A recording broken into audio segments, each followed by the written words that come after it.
life is ceremony. And when you live in a way that you're being responsible and accountable to all of creation, then life becomes a ceremony where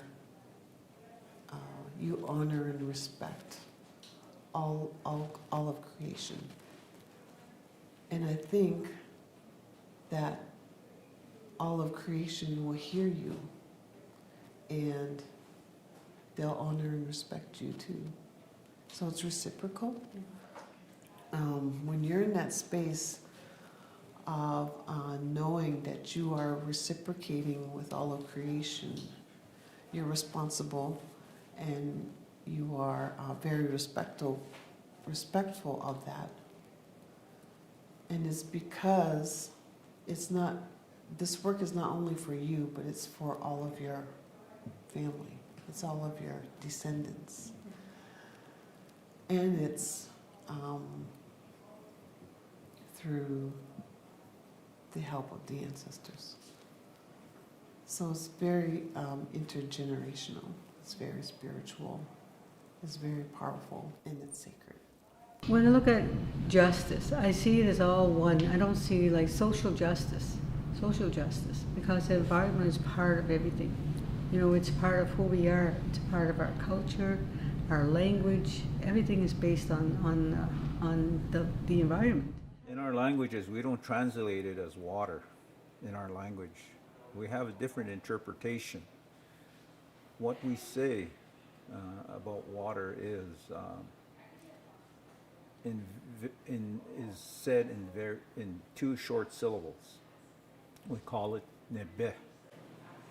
And so when you say ne, you're showing, you know, whatever it is, you know, that you want to show.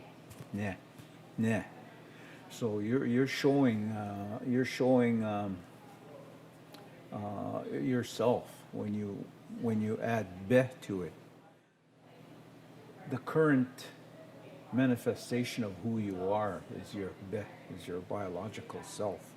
So when you say nebe, you're telling, or I'm telling you, that the composition of who we are is water, and that's scientific.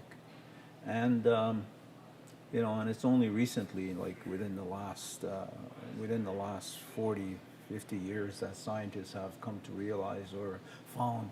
They said, we made a big discovery. Our body is 75% water.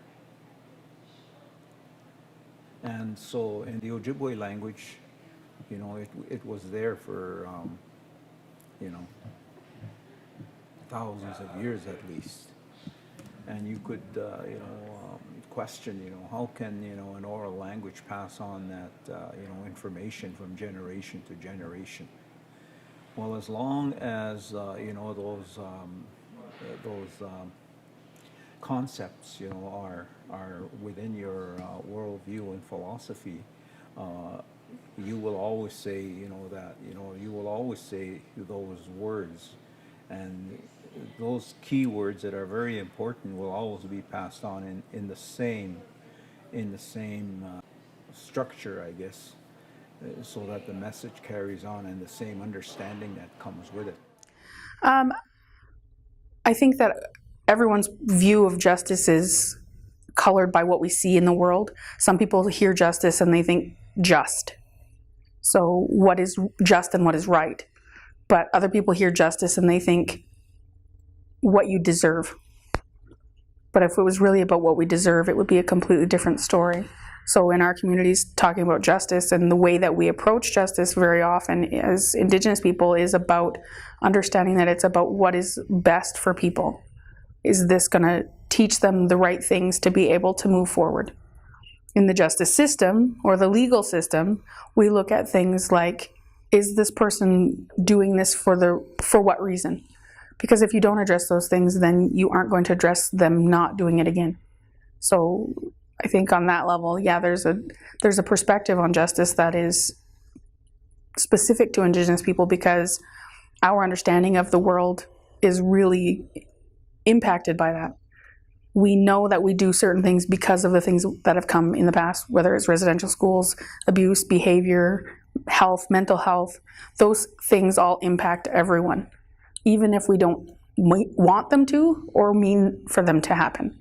So because of that, in this day and age, we also have to address the fact that those things impact our view of justice as well.